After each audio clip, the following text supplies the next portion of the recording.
Olá a todos, eu sou a professora Margarida e mais uma vez venho trazer para vocês um texto de um poeta baiano muito querido no nosso canal, que é Antônio Carlos de Oliveira Barreto. Esse folheto eu recebi agora do Barreto e trabalha um tema muito importante, que é a questão da escravidão no Brasil. Ele é baseado no texto do Gilberto Freire e traz aqui detalhes, né, dessa escravidão, desse lado assim tão terrível da nossa história, da colonização e do desenvolvimento do nosso país, que é a escravidão, né? Então vamos lá. A publicação e edição foi feita pelas edições Acad Cum, tá? E o título é Detalhes da Escravidão em Casa Grande e Senzala. O texto é escrito em cestilhas, em redondilha maior.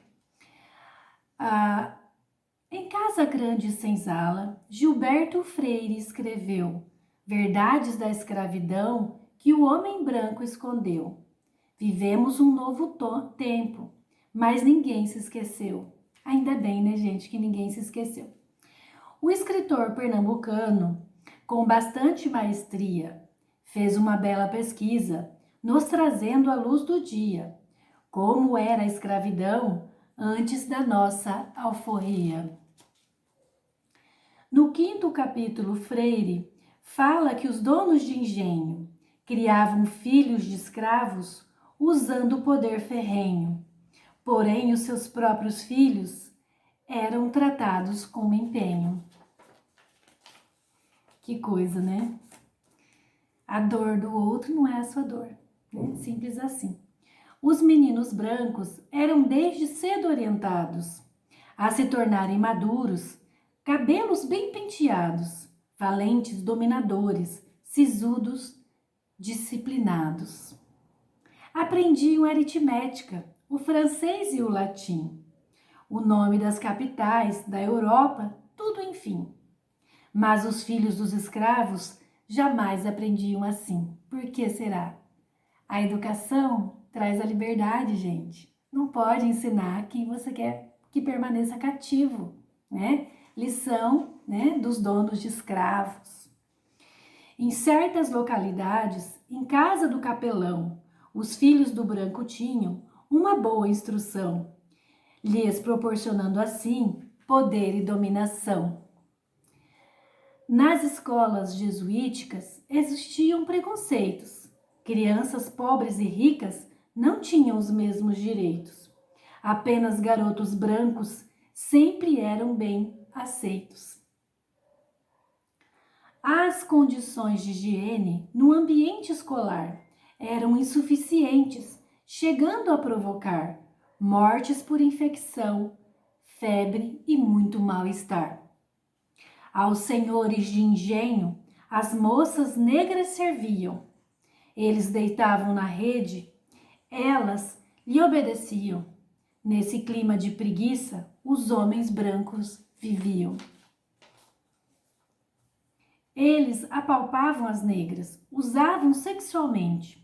Se elas os rejeitassem, eram então constantemente maltratadas e punidas como se não fosse gente. Preguiçosamente o branco na rede permanecia, namorava, espreguiçava em clima de mordomia, submetendo as escravas à medíocre serventia. Nas senzalas não havia higiene sexual, a gonorreia presente, a sífilis habitual. Tudo ali acontecia como se fosse normal.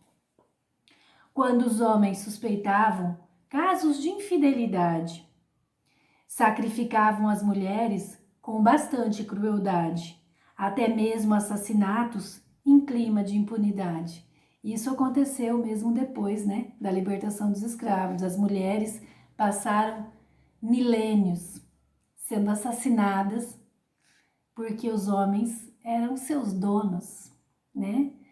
Hoje a gente tem uma outra postura, ou pelo menos pretende que essa postura seja aceita, né? Livres do jugo de qualquer um. Nas escolas existiam maus tratos e punições, castigos em grãos de milho, palmatória, beliscões, tinha até puxão de orelha e outras humilhações. Os professores não tinham conhecimento em ciência, assuntos bem limitados e falta de competência, e dessa maneira os escravos não ganhavam experiência. O índio catequizado a tudo lhe obedecia. O negro subestimado aos senhores atendia. Era assim que o homem branco dominava e enriquecia.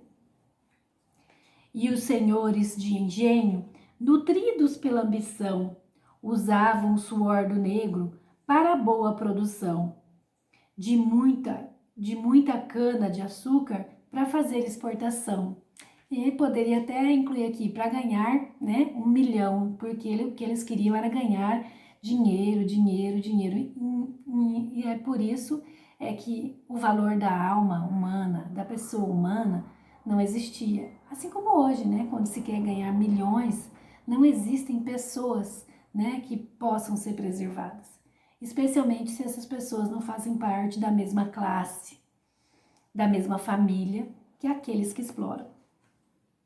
Com a diferença de que antes eles eram, né, acorrentados, eles eram sacrificados, eles eram vendidos, né, de uma forma extremamente dolorosa para a nossa história. Toda essa produção aumentava a economia, mas o colonizador quase nada produzia, porque toda a mão de obra dos escravos dependia. Padres e religiosos, sempre em nome do Senhor, diziam ter suas razões, mas lhe faltavam pudor. Em total contradição, pregavam sem ter amor. Todos estavam envolvidos, né? Nesse contexto de exploração, né? De uma classe, de um grupo de pessoas que eram trazidas, né? Da sua terra natal para construir aqui a vida dos outros. Dessa forma encontramos dados bem esclarecidos, pois Gilberto Freire mostra preconceitos escondidos, maus tratos do homem branco que jamais serão esquecidos. Alguns críticos disseram ser Freire um conservador. Houve até quem duvidasse da sua obra o valor. Mas ele mostra a verdade sobre o colonizador. Colonizador este que continua querendo nos impor sua vontade, hein? A Lei Áurea aconteceu, não há mais escravidão. Não existem mais senzalas. Os negros livres estão. Mas o homem branco ainda chega a ter recordação. Finalizo esse cordel, resumo de uma leitura de Casa Grande e Senzala que mostra nossa cultura. Um livro fenomenal da nossa literatura.